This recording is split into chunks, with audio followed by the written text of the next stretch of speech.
Ya, pada awal Desember kemarin kita menyimak bersama-sama bagaimana draft RUU Daerah Khusus Jakarta atau DKJ disahkan untuk menjadi RUU dan dibahas oleh Balik DPR dan sidang paripurna untuk disahkan kemudian. Pada saat itu posisi awal satu fraksi yang jelas menolak yaitu PKS, dan belakangan salah satu pasal yang menjadi perbincangan di publik pro dan kontra adalah pasal 10 ayat 2 yang berbunyi gubernur dan wakil gubernur ditunjuk langsung atau dipilih langsung ditunjuk, diberhentikan dan ditentukan oleh presiden atas masukan dari DPRD. Nah, walaupun saat ini mungkin kondisinya sudah berubah, dalam artian komposisi di DPR pun sudah berubah, siapa yang menolak, siapa yang setuju dengan catatan dan lain-lain, tapi sempat dianggap oleh masyarakat ini sebagai wujud kemunduran demokrasi. Nah, pertanyaannya saat ini, siapa sih yang menginisiasi pasal 10 ayat 2 ini, yaitu gubernur dan wakil gubernurnya ditunjuk oleh presiden? Kita akan cari tahu malam hari ini di Dua Sisi bersama saya, Dwi Anggia.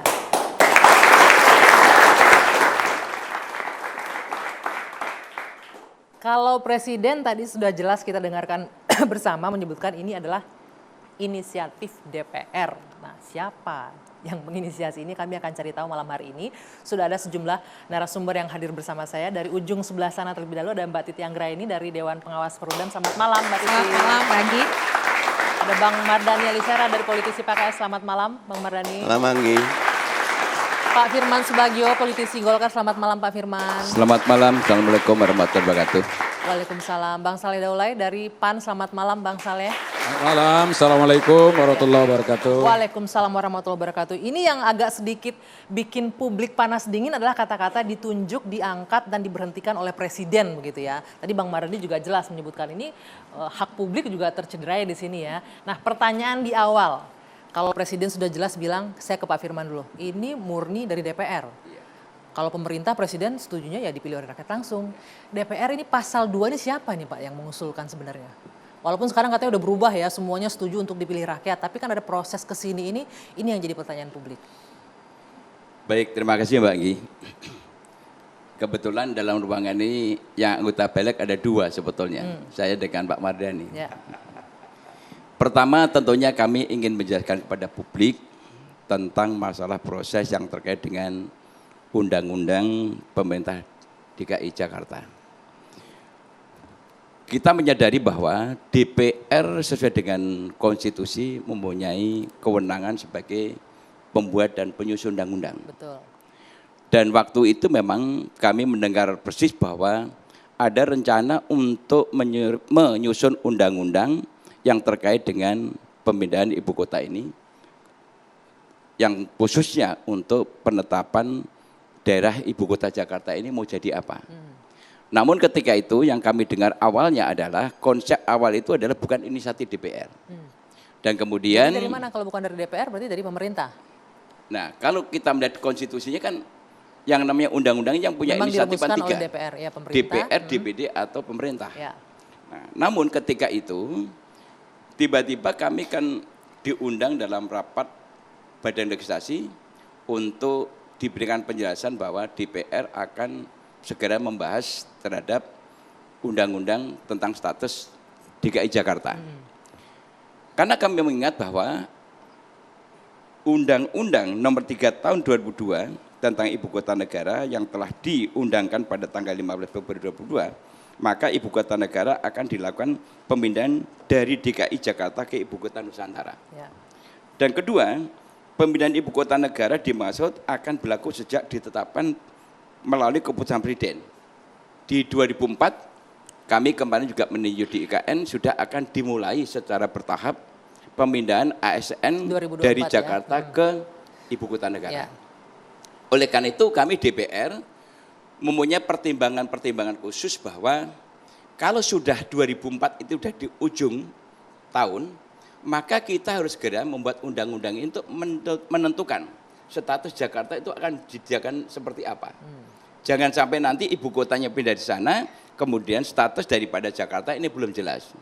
Nah, disitulah terjadi diskusi mendalam, termasuk kami juga menegaskan dari fraksi Partai Golkar, harus ada ketegasan politik antara DPR dengan pemerintah. DKI ini mau dijadikan apa setelah tidak menjadi ibu kota? Nah, Itu di- sudah terjawab kan, DKI akan jadi pusat ekonomi global. Saya jelaskan katanya. Oke. dijelaskan oleh pimpinan balik, maka DKI akan dijadikan pusat perekonomian internasional dan domestik Ya. untuk ekonomi global. Nah, kalau memang itu, ini ada beberapa alternatif. Alternatif pertama, mungkin DKI ini kalau tidak ada kekuasaan, bisa juga DKI ini dilakukan otonomi penuh. Sehingga kalau otonomi penuh itu konsekuensinya adalah ada DPRD provinsi, wali kota, bupati dipilih langsung oleh rakyat termasuk gubernurnya. Namun ketika kan belum ada keputusan. Ya. Dan kemudian kita juga mendengarkan aspirasi masyarakat bahwa banyak yang menginginkan juga mengenai DKI ini sebaiknya dilakukan otonomi penuh. Dan proses politik berjalan yang akhirnya terjadi kesepakatan politik yang kami dengarkan pada waktu sampai menjelang keputusan adalah posisi jalan tengah adalah status seperti sekarang. Oke, status seperti sekarang artinya Gubernur dipilih langsung oleh rakyat dan kemudian wali kota dan bupati ditunjuk oleh gubernur. Nah, Itu pertanyaannya, untuk Pak meminimasi Firman, terhadap mungkin adanya konflik-konflik di masyarakat. Oke, ini kan sudah terlanjur ramai diperbincangkan oleh masyarakat. Pertanyaan saya belum terjawab ini. Pada saat ini jadi RUU, ini masih berbentuk draft, artinya semua anggota DPR, Bang Mardhani juga pasti membacakan isi draft itu ya. Membaca juga ada pasal 10 ayat 2 yang di situ sebutkan gubernur dan wakil gubernur ditunjuk, dipilih dan diberhentikan oleh presiden. Pada saat itu menyetujui semuanya. Nah, kalau kita melihat pada waktu rapat, sebetulnya tidak menyetujui semua. Saya membawa pandangan mini fraksi. Dari Golkar tidak menyetujui itu. Dari Golkar mengusulkan tetap seperti sekarang. Oke, kalau dari PAN saat itu? Ini jelas ini di Oke. sini. Oke. Golkar Dari PAN? tetap seperti sekarang. Gubernur dipilih langsung oleh rakyat. Oke. Baik, kalau saya sebetulnya begini, keterlibatan saya secara langsung dengan undang-undang ini, ya tentu sebagai ketua fraksi PAN, saya memang ikut mengawal seluruh apa yang sedang dibahas ya. Dan pada saat muncul isu adanya penunjukan langsung gubernur itu, kapoksi saya di balik itu langsung kasih laporan ke saya. Ini agak kencang gitu. Saya waktu itu langsung telepon ketua umum saya dan ketua umum memerintahkan tidak boleh. Jadi nggak ada pemilihan langsung gubernur. Yang ada adalah ya tentu otonominya murni. Malah justru sekarang terbuka potensi pilihannya kan ada 3 waktu itu. Yang saya jelaskan waktu itu ke kapoksi saya. Pertama ya seperti yang sekarang. Ya kan gubernur dipilih lalu nanti wali kota juga ditunjuk oleh gubernur. Ya. Tapi yang kedua pilihannya adalah bagaimana supaya gubernur dipilih, DPRD provinsinya dipilih, lalu ada pemilihan wali kota juga. Lalu nanti dibentuk lagi DPRD kota di beberapa kota yang ada di Jakarta. Jadi kan ada yang baru. Lalu memang konsideran kita dengan adanya ini terbukalah ruang publik di mana demokrasi semakin mengakar gitu loh. Dan karena itulah maka kita minta supaya ini tetap dipertahankan supaya kita demokrasi makin kuat. Ini sebetulnya standing kami dan itu saya tahu persis bahwa itu pasti kapoksi saya ikut itu. Oke, hingga Saleh, akhirnya. ini Golkar tidak setuju untuk itu, PAN tidak setuju untuk itu. Jadi tapi gini harus munculnya dibedakan. dari siapa ini, Bang Dibedakan Berarti? 2 hal sebetulnya. Waktu persetujuan kemarin itu ada 2 persetujuan situ semestinya yang mungkin publik harus diberi pencerahan. Satu, persetujuan untuk dibahasnya undang-undang. Dilanjutkan pembahasannya. Itu yang pertama, karena kalau tanpa itu nggak bisa. Dan persetujuan untuk melanjutkan pembahasan undang-undang itu adalah amanat undang-undang IKN. Ya, betul. Yaitu pasal 41, udah dijelaskan dalam undang-undang itu 2 tahun setelah undang-undang IKN ini disahkan, maka undang-undang Jakarta itu harus betul-betul pemindahan ibu kota harus terlaksana dan undang-undang Jakarta harus baru lagi gitu. Nah, karena itu sebagai amanat daripada undang-undang IKN kita harus menerima pembahasan itu lanjutannya.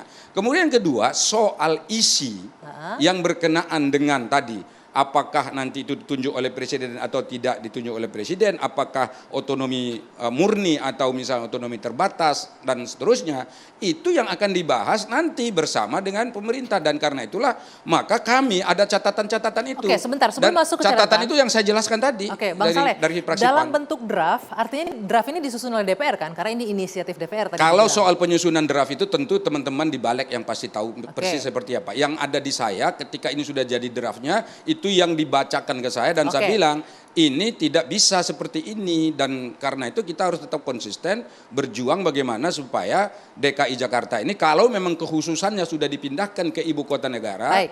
maka kekhususan itu hilang, maka otonomi daerahnya mesti harus sama dengan otonomi daerah yang ada di Oke, kalau provinsi-provinsi gitu Indonesia. pertanyaannya ke gitu. anggota Balek nih. Tadi ke Pak Firman dan juga ke Bang Mardhani. Siapa yang mengusulkan di draft itu pasal 10 ayat 2? Bang Mardhani juga pasti tahu kan, nanti diceritakan ke kita. Kita jeda dulu sejenak, dua sisi kembali saat lagi.